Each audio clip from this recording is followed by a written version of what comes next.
જો મિત્રો આપણે 12મા ધોરણની અંદર છઠ્ઠા પાઠમાં આનુવંશિકતાનો આણ્વીય આધાર એની અંદર આજે આપણે શીખીએ છીએ પ્રોટીન સંશ્લેષણની ક્રિયાવિધિ જે આપણને ટેક્સ્ટ બુકમાં આપી છે એ સંદર્ભમાં આપણે જોઈએ છીએ. ડિટેલિંગમાં આપણે અત્યારે પડતા નથી. ભવિષ્યમાં જ્યારે આપણે નીટ જેની વાત કરીએ એને લગતા કોઈ પ્રશ્નો હોય તો આપણે એ વખતે જોઈશું. અત્યારે આપણે જોઈએ છીએ પ્રોટીન સંશ્લેષણની પ્રક્રિયા, અને એ પ્રક્રિયામાં ભાગ લેનાર મુખ્ય જે જૈવિક અણુ છે એ છે પ્રોટીન સંશ્લેષણમાં જરૂરી એવા 3 પ્રકારના આરએનએ, રિબોઝ ન્યુક્લિક એસિડ. તો એ જે રિબોઝ ન્યુક્લિક એસિડ છે એ મુખ્યત્વે ભાગ લેતા એના આયનો છે એ 3 પ્રકારના હોય છે: મેસેન્જર આરએનએ, ટીઆરએનએ અને આરએનએ. આખી પ્રોટીન સંશ્લેષણની પ્રક્રિયા છે એના આપણે 3 ભાગ પાડીએ છીએ. સૌથી પહેલાં પ્રોટીન બનાવવા માટે એ પ્રોટીનને અનુરૂપ એવું ડીએનએ એ મેસેન્જર આરએનએ બનાવે, એને કહેવાય ટ્રાન્સક્રિપ્શન અથવા તો પ્રત્યાંકન. એના પછી એ એમઆરએનએ કોષ કેન્દ્રમાંથી કોષ રસમાં ટ્રાન્સલોકેટ થાય, લોકેશન એનું સ્થાન બદલાવે. કોષ કેન્દ્રમાંથી એમઆરએનએ કોષ રસમાં આવે, તેને સ્થાનાંતરણ અથવા ટ્રાન્સલોકેશન કહેવાય. અને હવે કોષ રસમાં આવેલું એ એમઆરએનએ એ કોષ રસની અંદર જ બીજા અન્ય 2 આરએનએ, ટીઆરએનએ અને આરઆરએનએની મદદથી પ્રોટીનનું નિર્માણ કરે, એને કહેવાય ભાષાંતર અથવા ટ્રાન્સલેશન. તો આવી રીતે પ્રોટીન સંશ્લેષણ અથવા તમે પ્રોટીનનું બનવું એ મુખ્યત્વે આવા 3 સ્ટેપમાં વહેંચાયેલી પ્રક્રિયા છે: ટ્રાન્સક્રિપ્શન, ટ્રાન્સલોકેશન અને ટ્રાન્સલેશન. એ ત્રણેય પ્રક્રિયામાં અલગ અલગ તબક્કે જરૂરી એવા જે 3 પ્રકારના આરએનએ છે એની ટૂંકમાં આપણે માહિતી આપી છે. એની પહેલાં આપણે અગાઉ 11મા ધોરણમાં ડીએનએ અને આરએનએમાં શું ફરક છે એ તો શીખ્યા રહીએ. ડીએનએમાં ડીઓક્સિરિબોઝ શર્કરા હોય, આરએનએમાં રિબોઝ શર્કરા હોય. ડીએનએ આદેશ દાતા રસાયણ છે, આરએનએ આદેશ ગ્રાહી રસાયણ કહેવાય. ડીએનએમાં યુરેસિલ ના હોય જ્યારે આરએનએમાં થાઇમિન ના હોય. ડીએનએ બેવડી પોલી ન્યુક્લિયોટાઇડની શૃંખલા છે જ્યારે આરએનએ મોટાભાગે એકવડી પોલી ન્યુક્લિયોટાઇડની શૃંખલા છે. એને આપણે અનુક્રમે ડબલ સ્ટ્રેન્ડેડ અને સિંગલ સ્ટ્રેન્ડેડ એવું કહીએ છીએ. બેમાં ઉપર છે એકવડું ડીએનએ પણ હોય, બેવડું આરએનએ પણ ઉપર છે. મોસ્ટ પ્રોબેબલી એટલે કે મોટાભાગે સજીવોમાં ડીએનએમાં બેવડી કુંતળની રચના હોય, આરએનએમાં એકવડી હોય. ડીએનએના એવા કોઈ પ્રકાર નથી જેવા આરએનએના છે કાર્યના આધારે. ડીએનએમાં ઝેડ ડીએનએ, બી ડીએનએ એવા રચનાકીય પ્રકાર છે, પણ કામ તો બધાનું ડીએનએનું એક જ પ્રકારનું કે આરએનએ ઉત્પન્ન કરે. જ્યારે આરએનએના રચનાકીય રીતે કોઈ પ્રકાર નથી, પણ કાર્યકારી પ્રકાર પડે. અલગ અલગ પ્રકારનું કામ કરતા આરએનએને એના કામના આધારે આપણે જે તે નામ આપીએ. જેમ કે અહીંયા આપણા 3 પ્રકાર એ જે છે કાર્યના આધારે જોવાના છે. તો સૌથી પહેલાં જોઈએ તો ત્રણેય આરએનએના પૂરા નામ: એમઆરએનએ એટલે કે મેસેન્જર આરએનએ. મેસેજ મતલબ સંદેશો, એટલે એને કહેવાય સંદેશક આરએનએ. પછી બીજું છે ટ્રાન્સફર આરએનએ, ટ્રાન્સપોર્ટેશન કરનાર એટલે કે વહન કરનાર વાહક આરએનએ. અને ત્રીજું છે રિબોઝોમમાં રહેલું રિબોઝોમલ આરએનએ. એના પછી એના 3 પૈકીના પ્રકારમાં આ 2ના બીજા નામ પણ છે, અન્ય નામ. જેમ કે મેસેન્જર આરએનએ છે એનું બીજું નામ કોષ કેન્દ્રીય આરએનએ પણ છે. કોષ કેન્દ્રને ન્યુક્લિયસ કહેવાય, એના ઉપરથી એને કોષ કેન્દ્રીય ન્યુક્લિયર આરએનએ પણ કહેવાય. એટલે ટૂંકમાં એને એન આરએનએ પણ કહેવાય. બરાબર, એને એન આરએનએ પણ આપણે કહી શકીએ છીએ, કારણ કે કોષ કેન્દ્રના ડીએનએમાંથી ઉત્પન્ન થાય છે. જ્યારે આ ટ્રાન્સફર આરએનએ છે, બીજું નામ છે સોલ્યુબલ આરએનએ. સોલ્યુબલ મતલબ જે દ્રાવ્ય છે તેવું દ્રાવ્ય આરએનએ, એટલે કે એ કોષ રસની અંદર ટીઆરએનએ એ પ્રવાહી સ્વરૂપમાં, દ્રાવ્ય સ્વરૂપમાં, નિષ્ક્રિય સ્વરૂપમાં હોય. જ્યારે જરૂર પડે ને ત્યારે એ સક્રિય બને, અદ્રાવ્ય સ્વરૂપમાં આવે. બાકી એ દ્રાવ્ય સ્વરૂપમાં મોસ્ટ ઓફ રહે. એટલે એનું બીજું એક નામ સોલ્યુબલ આયન પણ છે. રિબોઝોમ આયનનું બીજું નામ આપણને મળતું નથી. પછી એ ક્યાંથી ઉત્પન્ન થાય? તો આમ તો બધી પ્રકારના આયન આપણે કીધું એમ ડીએનએમાં રીતે ઉત્પન્ન થાય છે. તો અહીંયા જે એમ આયન છે એ કોષ કેન્દ્રના ડીએનએમાંથી ઉત્પન્ન થાય, જ્યારે ટીઆરએન છે એ કોષ રસના ડીએનએમાંથી ઉત્પન્ન થાય, અને આર આયન છે એ કોષ કેન્દ્રિકાના ડીએનએમાંથી ઉત્પન્ન થાય. એનું કામ શું છે? તો એના નામ પ્રમાણેનું કામ છે. કામ પ્રમાણે આપણે નામ પાડ્યું છે એનું, એટલે નામ જ એનું કામ સૂચવે છે કે મેસેન્જર આરએનએ જે ડીએનએનો સંદેશો એ ડીએનએમાં રહેલા નાઇટ્રોજન બેઝના ક્રમના રૂપમાં જે ભાષા છે, આપણે આગલા લેક્ચરમાં સમજ્યા કે એ ત્રિઅક્ષરીય સંકેતના રૂપમાં ચોક્કસ ભાષા કોડિંગ થયેલું હોય, તો એ ડીએનએમાં રહેલી નાઇટ્રોજન બેઝના ત્રિઅક્ષરીય સંકેતની સાંકેતિક ભાષાની કોપી કરે, નકલ કરે એમઆરએનએ, અને એ કોષ કેન્દ્રમાંથી કોષ રસમાં લઈ આવે.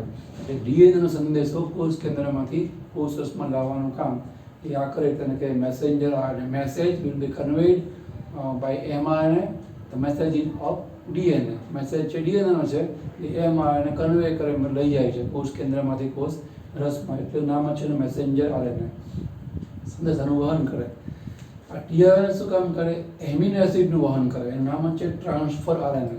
એ કોનું ટ્રાન્સફરેશન કરે, કોનું વહન કરે? તો જ્યારે એમઆરએનએ કોષ કેન્દ્રમાંથી કોષ રસમાં આવે ત્યારે એની ઉપર રહેલા સંકેતો પ્રમાણે, નાઇટ્રોજન બેઝના ત્રિઅક્ષરીય સંકેતો પ્રમાણે, એ સંકેત અનુસાર એમિનો એસિડને લાવવાનું કામ એ આ ટ્રાન્સફર આરએનએનું છે. કોષ રસમાંથી જ એમિનો એસિડને કોષ રસમાં જ લાવે, કારણ કે એમઆરએનએ પણ કોષ રસમાં જ છે. પણ જે અસ્તવ્યસ્ત એસિડ હોય એને આ ક્રમ પ્રમાણે કોષ રસમાંથી લાવી અને કોષ રસમાં રહેલા એમઆરએનએ ઉપર ગોઠવી દે, એ કામ કરે આ ટ્રાન્સફર આરએનએ. અને જે એમઆરએનએ ઉપર સંકેત અનુસાર ટીઆરએનએ એમિનો એસિડને ગોઠવે છે, એ પાસ થયા દરેક બે એમિનો એસિડની વચ્ચે પેપ્ટાઇડ બંધથી એને જોડી દેવાનું કામ કરે આ રિબોઝોમલ આરએનએ. તો એમિનો એસિડને પેપ્ટાઇડ બંધથી જોડી અને એમિનો એસિડની લાંબી પોલીપેપ્ટાઇડ ચેઇન કે શૃંખલા બનાવી એને જ કહેવાય પ્રોટીન. પ્રોટીનમાં આપણે અગાઉ શીખ્યા છીએ 11મા ધોરણની અંદર 9મા પાઠમાં કે પ્રોટીન એ એમિનો એસિડનો પોલિમર છે. એમિનો એસિડ પેપ્ટાઇડ બંધથી જોડાય એ લાંબી શૃંખલા બનાવે એને કહેવાય પોલીપેપ્ટાઇડ શૃંખલા. That means polypeptide is equal to protein. તો પ્રોટીન સંશ્લેષણનું કામ આરએનએ કરે છે એવું કહેવાય. પણ એ ખાલી પેપ્ટાઇડ બંધ જોડે એટલે પ્રોટીન બન્યો ના કહેવાય. એ ક્યારે જોડે છે? એસિડ પાસે આવે તો એ આ કામ કરે. એ પાસે મૂકે ક્યારે? જો એમઆરએનએ સંકેત એ પ્રકારે લઈ આવે તો. એટલે ત્રણેય પ્રકારના આરએનએ ભેગા મળીને આમ તો પ્રોટીન નિર્માણનું કામ કરે છે એમ કહેવાય. એમાં એક્ઝેક્ટ આનું કામ છે પેપ્ટાઇડ બંધથી એમાઇનો એસિડને જોડવાનું કામ છે એવું કહેવાય. પછી આ ટીઆરએનએના કુલ 61 પ્રકાર હોય. આપણે ગયા વખતે આગલા લેક્ચરમાં જનીન સંકેતો સમજ્યા છીએ. તો આપણે એમાં જોયું હતું કે ગેમોવ નામના સાયન્ટિસ્ટના મતે એકાક્ષરી જનીન સંકેત કે દ્વિઅક્ષરીય જનીન સંકેત શક્ય નથી. કારણ કે એકાક્ષરી જનીન સંકેત 4 જ હોય, દ્વિઅક્ષરીય 16 થાય, જે 20 પ્રકારના એમિનો એસિડ માટે અપૂરતા છે. એટલે પછી એને ત્રિઅક્ષરી સંકેતો હોય જે 64 જેટલા હોઈ શકે છે, એ આ 20 પ્રકારના એમિનો એસિડ માટે પૂરતા છે. એમાં 64માં આપણે 3 સંકેત એવા જોયા હતા જેની સામે સ્ટોપ સ્ટોપ સ્ટોપ એવું લખેલું, UAA, UAG અને UGA. 3 સંકેતોને આપણે મૂર્ખ સંકેત અથવા અર્થહીન સંકેત એવું આપણે ટાઇટલ આપેલું. એનું કારણ કે એને અનુરૂપ કોઈ સંકેતો હોતા નથી. જો એને અનુરૂપ સંકેતો હોતા નથી, એ સંકેતના અનુરૂપ કોઈ એમિનો એસિડ છે હોતા નથી. તો જો એને અનુરૂપ કોઈ એમિનો એસિડ ના હોય તો એના અનુરૂપ કોઈ ટીઆરએનએ પણ ના હોય. તો એનો મતલબ કે 64 સંકેતો પૈકી મિનિંગફુલ અર્થસભર સંકેત કેટલા થયા? 61. 3 સંકેત તો અર્થ વગરના છે કે જેને કારણે પ્રોટીન નિર્માણની ક્રિયા પૂરી થવાની છે, જેને અનુરૂપ કોઈ 20 પૈકીનો એમિનો એસિડ હોતો નથી. તો કુલ અર્થસભર સંકેતો કે જે એસિડને સંકેત આપે છે એવા 61 સંકેત થયા. તો 61 સંકેત અર્થસભર છે, એને અનુરૂપ 61 પ્રકારના ટીઆરએનએ હોય. દરેક એસિડ માટેનો ટીઆરએનએ અલગ અલગ પ્રકારનો હોય છે. એવી રીતે ટીઆરએનએ છે કુલ 61 પ્રકારના હોય. અને આ બેનું પ્રમાણ તમે ભેગું કરો ને, મેસેન્જર આરએનએ અને આરએનએનું પ્રમાણ, કુલ 3 પ્રકારના આરએનએના પ્રકાર કે પ્રમાણની સાપેક્ષે એનું પ્રમાણ બહુ ઓછું હોય. જ્યારે ત્રણેય આરએનએમાં આરએનએનું પ્રમાણ કોષમાં પુષ્કળ હોય, વધારે હોય. એનું કારણ શું? આરએનએ કોષમાં રિબોઝોમની અંદર પરમેનન્ટ છે. કોષની અંદર રિબોઝોમ તો કાંઈ નહીં હોય એવું તો છે, જરૂર પડતા રિબોઝોમ ઉત્પન્ન થાય અને જરૂર પર રિબોઝોમ નાશ પામે, જરૂર પડે કોષ કેન્દ્ર બને, જરૂર પડે કોષ કેન્દ્ર ના બને, જરૂર પડે હરિતકણ બને, હરિતકણ ના બને, ઓગળી જાય, વિઘટન પાયો તો છે નહીં. એ બધી અંગિકાઓ કોષની રચનાઓ કાયમી છે. આપણે આંખની જરૂર ના હોય, ઊંઘી ગયા હોય તો આંખ તો રહે જ છે. એની જેમ આ જે રિબોઝોમ આયન છે ને, રિબોઝોમમાં હોય 65% આસપાસ છે કે 60% આસપાસ એ આરએનએ હોય અને 35% 40% પ્રોટીન હોય. એનું મિશ્રણ આપણે કહીએ રિબોઝોમ નામની અંગિકા. તો રિબોઝોમ તો કોષની જોડે કાયમી હોય જ, તો રિબોઝોમ પણ કોષમાં કાયમી છે, એનું પ્રમાણ એટલા માટે વધારે છે. એની સામે mRNA અને tRNA એવા RNA બે પ્રકાર છે કે જે કામ પડે ત્યારે ઉત્પન્ન થાય, જ્યારે કોષમાં જે તે ક્રિયા કરવાની થાય, જૈવિક ક્રિયા, તો એને અંદર સંદેશો DNA mRNA દ્વારા બહાર મોકલાવે. સંદેશા પ્રમાણે પ્રોટીન બની જાય, પછી mRNAનું વિઘટન થઈ જાય અને એ સંદેશા લઈને આવનારા mRNA અનુરૂપ tRNA બને, જે ખરેખર સોલ્યુબલ હોય, નિષ્ક્રિય હોય, ઓગળી ગયેલું હોય કોષમાં, એ અદ્રાવ્ય બને, એટલે કે એક્ટિવ બને. એટલે mRNA અને tRNA જ્યારે કામ પડે ને કોષમાં, ત્યારે જ એની હાજરી જોવા મળે. જેવું એનું કામ પતે એટલે એનું વિઘટન થઈ જાય, એટલે એનું પ્રમાણ આપણને કોષમાં બહુ ઓછું જોવા મળે. જેમ બનતું જાય, એનું કામ થતું જાય, એ નાશ પામે, બીજું બને, કામ થાય, નાશ પામે. એટલે આયનો ઉત્પન્ન પુષ્કળ થાય, પણ એટ એ ટાઈમ એક સમય કોષમાં એનું પ્રમાણ આપણને બહુ ઓછું જોવા મળે. એની સામે રિબોઝોમ, તો રિબોઝોમની અંદર રિબોઝોમ રિબોઝોમની અંદર કાંઈની છે જ, એનું પણ આપણને વધારે જોવા મળે. એ સિવાય આજે RNA છે એની આપણને આવી એક રચના બતાવી છે કે જે tRNA છે એ રચના આપણને આવી જોવા મળે.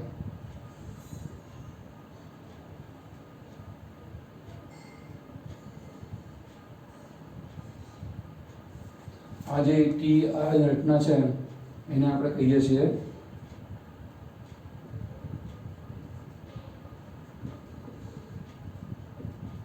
Clover leaf model. Clover leaf model એમાં આજે એકવળી શૃંખલા, તમે જો એકવળી શૃંખલા જ છે, બરાબર. આજે દરેક ભાગોના અલગ અલગ નામ છે, અલગ અલગ ચોક્કસ કામ હોય. એનો દેખાવ છે ને ક્લોવર લીફ જેવો છે.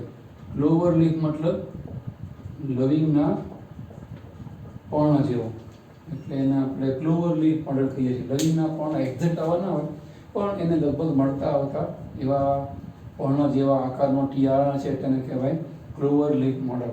એની અંદર આ ભાગ હોય ને એને કહેવાય amino acid binding site. Amino acid binding site. પછી આ જે ભાગ છે ને, અહીંયા પ્રતિસંકેતો હોય, અહીંથી mRNA જોડે જોડાય. અહીંયા આપણને 3 પ્રતિસંકેત છે એ જોવા મળે. એ સિવાય આ શાખા છે અને આ શાખા છે, અને અહીંયા બીજી આ શાખા છે. એ ત્રણેયના પણ આપણને નામ છે એ ચોક્કસ પ્રકારના જોવા મળે છે, જેનું દરેક ચોક્કસ કોઈને કોઈ પ્રકારનું આપણને કામ છે જોવા મળે. તો આવું કંઈક tRNA આપણને જોવા મળે. હવે અહીંયા આવું tRNA એમાં અથવા રેખિત હોય અને આ રિબોઝોમ આવે તો રિબોઝોમની અંદર બંધારણમાં હોય. હવે જ્યારે પ્રોટીન નિર્માણની પ્રક્રિયા થાય એ વખતે એ પ્રોટીન જે બનાવવાની જરૂર છે એના અનુરૂપ DNA એ કોષ કેન્દ્રમાં ખુલે, એની ઉપરની જે કોપી છે એમાં એને કરી લે, નાઇટ્રોજન ક્રમના રૂપમાં જે પાસા છે એની કોપી, નકલ, અને પછી એ ટ્રાન્સલોકેશન દ્વારા કોષ કેન્દ્ર અને કોષ રસમાં આવે. ત્યાં જે ક્રિયા થાય હવે એમાં એના ઉપર T અને mRNA બંને ભેગા મળીને પ્રોટીનને બનાવે, એ સંકેત અનુસાર એસિડને ગોઠવીને, એને કહેવાય ટ્રાન્સલેશન કે ભાષાંતર. એ ભાષાંતર આપણે શીખવાનું છે. ભાષાંતર છે એના વળી પછી આપણે આપણી સમજણ સરળતા માટે આવા 3 ભાગ પાડીએ છીએ: પ્રારંભ, પ્રલંબન અને સમાપ્તિ તબક્કો. જેવું mRNA કોષ કેન્દ્રમાંથી DNAના મેસેજની કોપી કરી, નકલ કરી કોષ રસમાં આવ્યું, તરત જે સ્ટેપ થાય, તરત જે પ્રક્રિયા થાય એને આપણે પ્રારંભ કહીએ છીએ. તો પ્રારંભમાં શું થાય, તો આપણે જાણીએ છીએ કે જેવું આ mRNA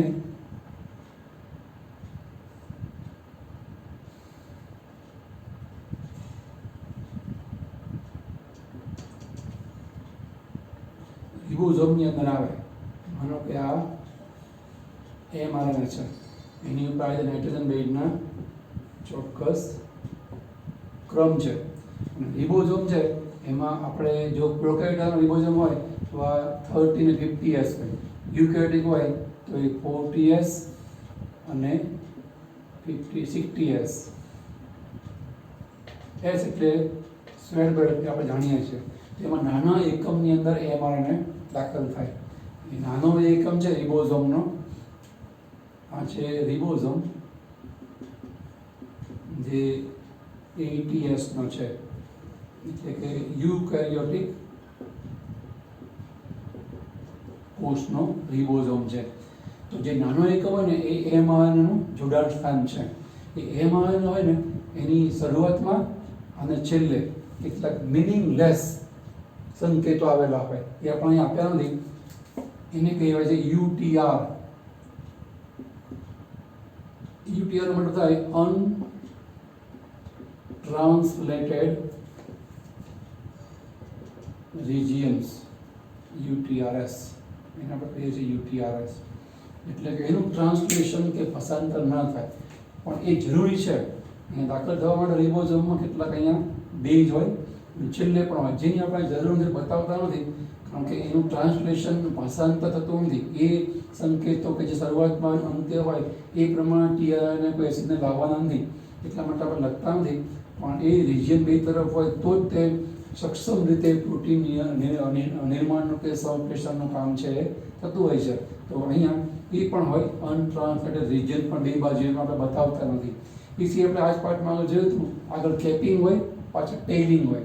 કેપિંગ તરીકે જે ગામાસાઇન ટ્રાઇફોસ્ફેટ હોય, મિથાઇલ ગામાસાઇન ટ્રાઇફોસ્ફેટ, અને પાછળ 200-300 એડિનાઇલેશનથી એડેનિન જોડાયા હોય, એ તે યુટીઆરમાં તમે ગણી શકો. પણ ટૂંકમાં એની આપણે જરૂર નથી, પણ એને કારણે તેમાં દાખલ થઈ શકે. નાના યુનિટમાં એન્ટ્રી માટે એ શરૂઆતનો ભાગ જરૂરી હોય, અને છેલ્લે આરએનએ પસાર થઈ જાય તો મુક્ત થવા માટે પણ પહેલું પોલી એડિનાઇલેશન પણ જરૂરી હોય. તો ટૂંકમાં રિબોઝોમની અંદર જેવું એમઆરએનએ ચોક્કસ પ્રકારના સંકેતની કોપી કરીને કોષમાં આવે તો નાના એકમમાં એક દાખલ થાય. જે મોટો એકમ છે એમાં આવી રીતે બે પાર્ટ હોય.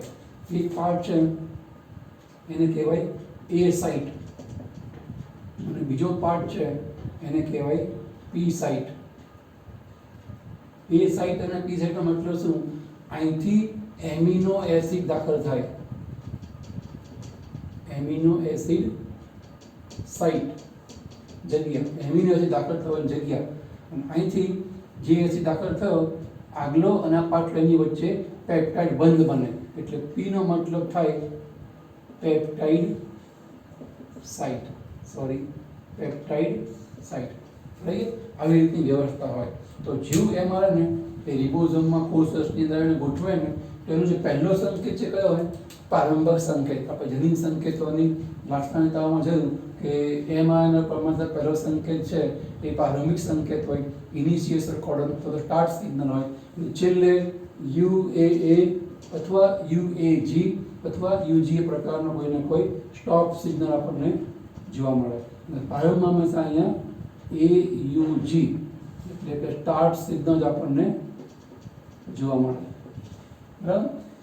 જેવું અહીંયા આ આવે ને આને અનુરૂપ મેથિયોનિન નામનો જે એમિનો એસિડ છે એનો સંકેત એયુજી છે. એને લેવા માટે જે ટીઆરએનએ હોય એનો સંકેત કેવો હોય? અહીંયા એયુજી હોય. તો અહીંયા જોડાનારો જે ટીઆરએનએ છે, આ એમઆરએનએના પહેલા સંકેત જો જોડાનારો ટીઆરએનએ એના પહેલા સંકેત ઉલટા ધરાવે ને એને કહેવાય પ્રતિસંકેત, જેને આપણે બતાવ્યા છે. તો એ પ્રતિસંકેત અહીંયા એયુજી હોય, યુએસી હોય. આવા ત્રણ પ્રતિસંકેતવાળો જે ટીઆરએનએ છે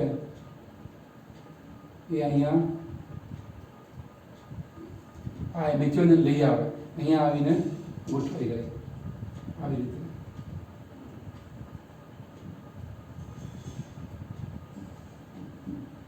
અહીંયા આવી રીતે મેથિયોનિન, અહીંયાની પાસે યુએસી સંકેત હોય, બે નબળા બંધ, અહીંયા ત્રણ નબળા બંધ. અહીંયા એમિનો એસિડને લઈ અને ટીઆરએનએ આવે, આને કહેવાય પ્રારંભ. શરૂઆતમાં મિથિયોનિન છે ને એ કેવો હોય? એને કહેવાય ફોર્માઇલેટેડ મિથિયોનિન. અહીંયા આગળ એફ લાગે, એફ મિથિયોનિન, અહીંયા પણ આગળ એફ છે લાગે, ફોર્માઇલેટેડ મિથિયોનિન. અને એ જ્યારે ટીઆરએનએ જોડાય એટલે આને કહેવાય amino aside tRNA. Amino acid અને ટીઆરએનએનું સંકુલ, જોડકું, એને કે એમિનો એસાઇડ ટીઆરએનએ સંકુલ જેવું બને તરત એ અહીંયા રિબોઝોમના મોટા એકમમાં એ સાઇટથી દાખલ થાય. કારણ કે એની જગ્યા છે. આમથી કોઈ એસિડ કોકરું બને, આમ જાય અહીંથી કોઈ એસિડ આવે ટીઆરએનએ તમને ખબર તો પડી જાય ને, પણ આમથી જવાનું કે આમથી જવાનું, આમથી જાય ને આમથી જાય તો પ્રોટીન બને જ નહીં. એટલે અહીંથી જ હંમેશા એમિનો એસિડ લઈ ટીઆરએનએ દાખલ થાય, જેને કહેવાય એમિનો એસાઇડ ટીઆરએનએ. અને એમિનો એસિડ ટીઆરએનએ જેવો જોડાય ને તો પછી ત્યાં એમથી રહી શકે. એકલો કોઈ એસિડ કોષ રખડતો અહીંયા આવે તો જોડાઈ શકે, દાખલ થઈ શકે નહીં. પણ અહીંયા એમિનો એસિડ ટીઆરએનએનું સંકુલ, એમિનો એસિડ ટીઆરએનએ કોમ્પ્લેક્સ એ તેમાં એન્ટર થાય. તો આને કહેવાય પ્રારંભ થયો, કહેવાય પ્રોટીન નિર્માણનો પ્રારંભ થયો, બરાબર. હવે એના પછી બીજું સ્ટેપ આવશે પ્રલંબન. હવે જેવું અહીંયા એક સંકેત જોડે ટીઆરએનએ એ સંકેતને અનુરૂપ એસિડ આયન આવે ને એ ભેગું જ તે એક સંકેત એમાં આગળ થશે આવી રીતે.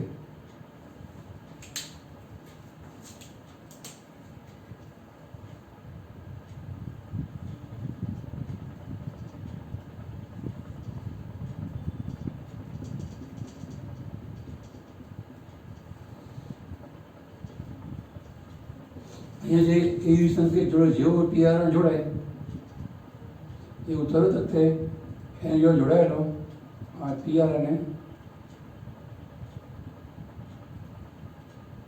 એ આગળ જતો રહે. એમાં આપણે કીધું એમ એફ મિથિયોનિન નામનો એમિનો એસિડ જોડાયેલો હોય, એક સંકેત આગળ છે. હવે માનો કે આ જે સંકેત છે એ સંકેત CUA, માનો કે આ સંકેત લ્યુસીનનો છે, તો લ્યુસીનને લઈ અને ટીઆરએન અહીંયા ગોઠવાઈ જાય.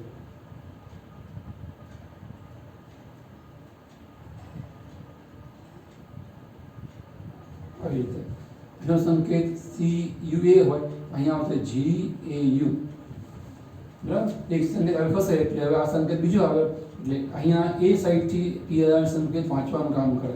એક સંકેત આવે. હવે આ રિબોઝોમમાં રહેલો જે રિબોઝોમલ આયન છે એ આ બંને વચ્ચે આસપાસ આવેલા બંને એમિનો એસિડની વચ્ચે પેપ્ટાઇડ બંધ છે જોઈન કરી દે. જેવું પેપ્ટાઇડ બંધ જોઈન થાય અને જેવું અહીંયા બે સંકેતમાં ટીઆરએનએ એસિડ આવે તો જેવું અહીંયા થયું હતું ને અહીંયા થાય. જેવું અહીંયા પહેલા સંકેતને અનુરૂપ ટીઆરએન એસિડ આવે છે તો તેમાં એક સંકેત જેટલું સ્થાન આગળ ખસે. અહીંયા પણ હવે એવું થશે. હવે આ જે છે એ આગળ જશે. હવે ટીઆરએન આવી રીતે એક સંકેત જેટલું સ્થાન છે હવે આગળ ખસી જાય. એ રીતે અહીંયા આવી જશે. એ માનો કે આ CAU આવી જાય, CUA સોરી CU. અહીંયા હવે માનો કે સંકેત છે ત્રીજો આવે, માનો કે GUA, બરાબર. પણ હવે શું થાય, આ અહીંયા આવતો રહે. અહીંયા આવી જાય પેલો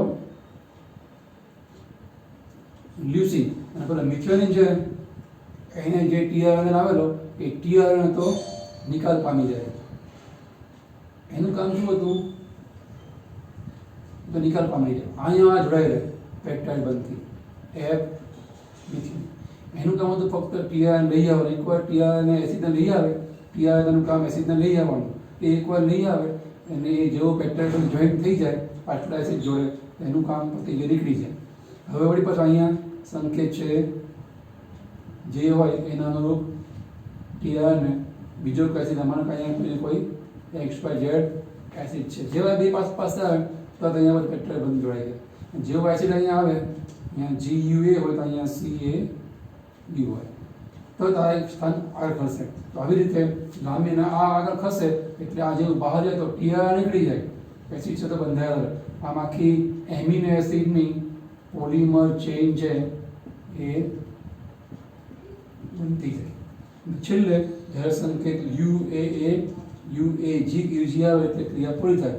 આ રીતે સતત એક એક સંકેત આગળ વધતો જાય એમઆરએનએ, અહીંથી એસિડ આવતા જાય ટીઆરએન દ્વારા અને જોડે પેપ્ટાઇડ બંધી અને ટીઆરએનએ નિકાલ પામતા જાય.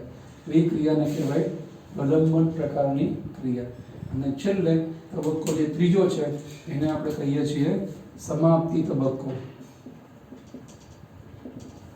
સમાપન અથવા સમાપ્ત. એમાં આપણે કીધું એમ ત્રણમાંથી કોઈ પણ એક અર્થહીન સંકેત જો આવે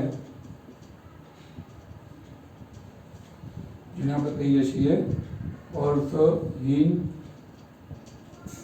સંકેત અથવા આપણે કહીએ છીએ સ્ટોપ સિગ્નલ, બરાબર. સ્ટોપ સિગ્નલ તો એને અનુરૂપ રિલીઝિંગ કારક હોય એક. એ રિલીઝિંગ કારકની મદદથી જ્યાં એમિનો એસિડની પેપ્ટાઇડ બનતી જોડાયેલી શૃંખલા બની, જેને આપણે કહીએ છીએ પોલીપેપ્ટાઇડ શૃંખલા. પોલીપેપ્ટાઇડ શૃંખલા એટલે કે પ્રોટીન એમાંથી રિલીઝ થઈ જાય. રિલીઝનો મતલબ મુક્ત થાય, રિલીઝ થવું મતલબ મુક્ત થવું, અને એ મુક્ત કરવાનું કામ કરતો ઉત્સેચક એટલે કે રિલીઝિંગ ફેક્ટર મતલબ કારક, એમાંથી શૃંખલા છૂટી પડે. તો આવી રીતે પ્રોટીન નિર્માણનું કામ છે ત્યાં પૂરું થાય છે એવું કહેવાય. તમને થોડો ખ્યાલ આવી ગયો હશે. આપણે એક વાર ફરી થોડો ફાસ્ટ જોઈ લઈએ કે પ્રોટીન નિર્માણની ક્રિયા એના મુખ્ય 3 તબક્કા છે: ટ્રાન્સક્રિપ્શન, ટ્રાન્સલોકેશન અને ટ્રાન્સલેશન. પ્રત્યાંકન, સ્થાનાંતરણ અને ભાષાંતર. 3 નામ ગુજરાતી ઇંગ્લિશમાં એનો આપણે સાધારણ અર્થ ખબર હોવી જોઈએ કે ડીએનએને અનુરૂપ એમઆરએનએ બને એ પ્રત્યાંકન, પછી એ બનેલું એમઆરએનએ કોષ કેન્દ્રમાંથી કોષ રસમાં આવે એ સ્થાનાંતરણ, અને કોષ રસને એમઆરએનએ ઉપર પ્રોટીન બનવાની ક્રિયા થાય જે આપણે બતાવી એને કહેવાય ભાષાંતર. બરાબર? એ 3 પ્રકારના આધાર છે, એની આપણે કમ્પેરિઝન આપી છે. એની અંદર આપણે જરૂર નથી, ખાસ આપણને થોડી પ્રાથમિક માહિતી આ 3 પ્રકારની ખબર હોવી જોઈએ ખરી, એટલા માટે આપણે યાદ કરાયું.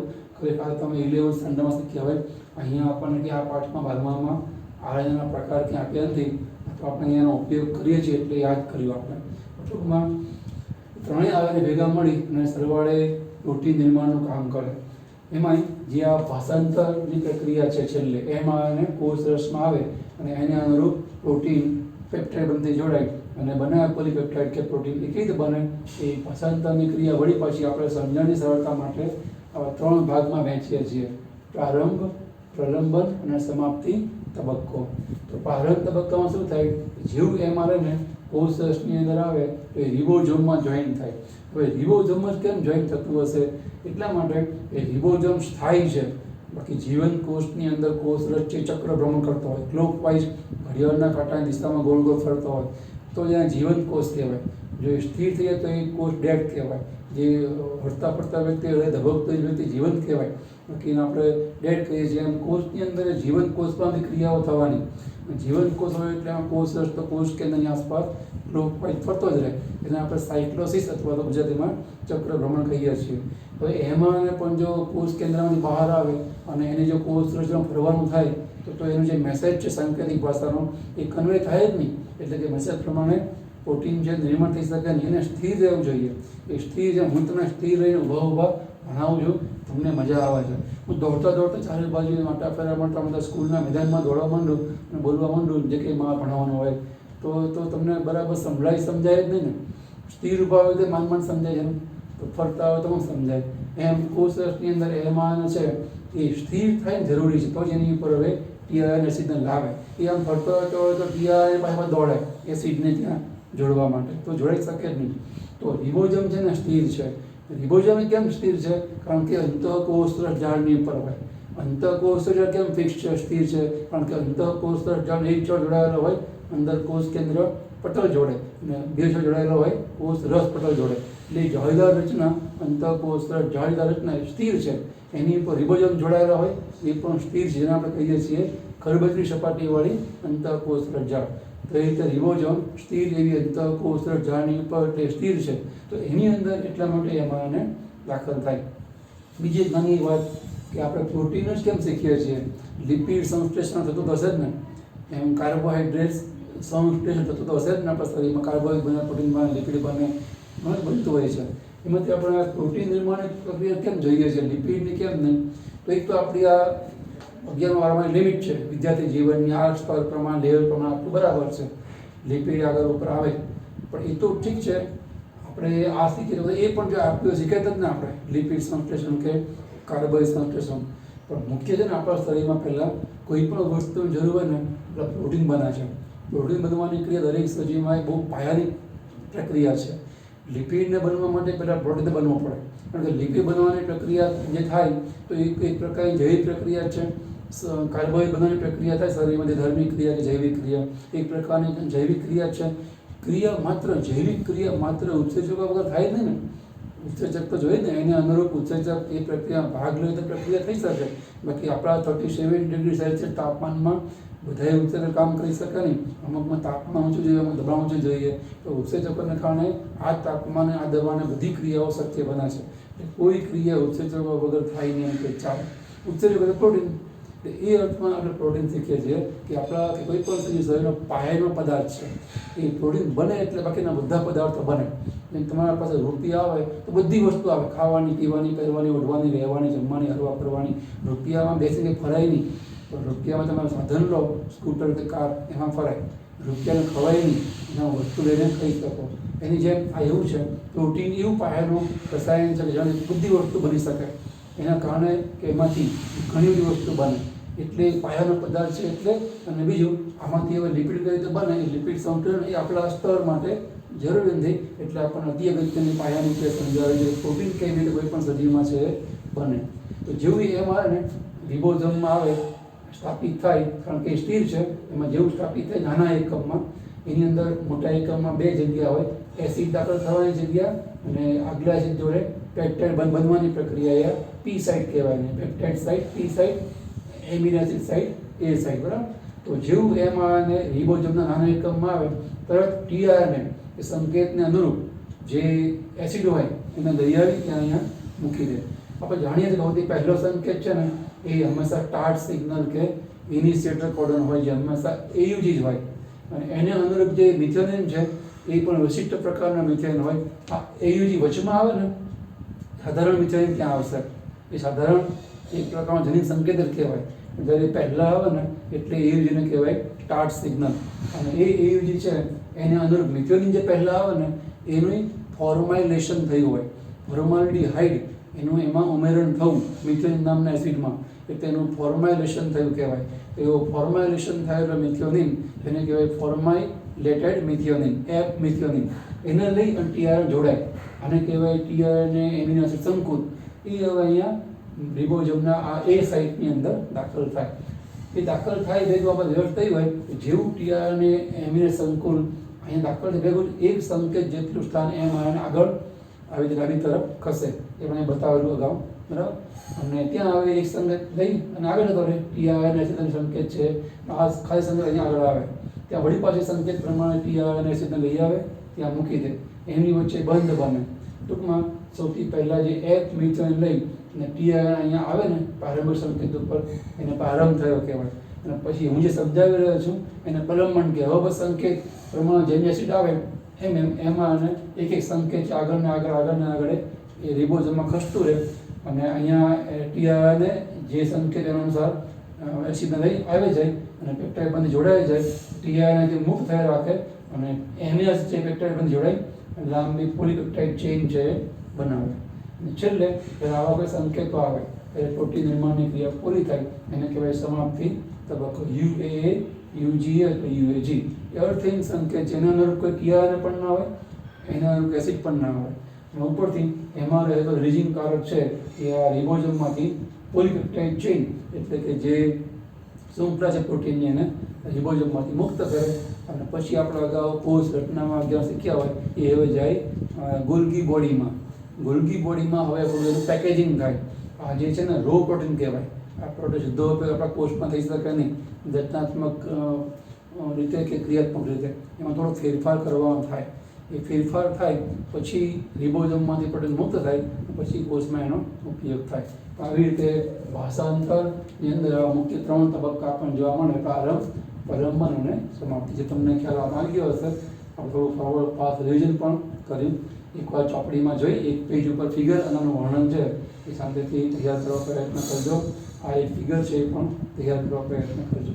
અહીંયા બેટા કે છે આના પછી આ જે ઉત્સેચકો છે એને બનાવતા ડીએનએ, એ ડીએનએનું નિયમન કેવી રીતે થાય, જનીન વ્યક્ત થશે ક્યારે કે વ્યક્ત ક્યારે નહીં થાય, એ જનીન અભિવ્યક્તિનું જે નિયમન છે ને એ આપણે હવે નેક્સ્ટ ટાઈમ જોઈશું. અહીંયા આટલું રાખીએ છીએ. નોટ બનાવી દોરીને તૈયાર કરો. આપણે નેક્સ્ટ ટાઈમ મળીએ છીએ.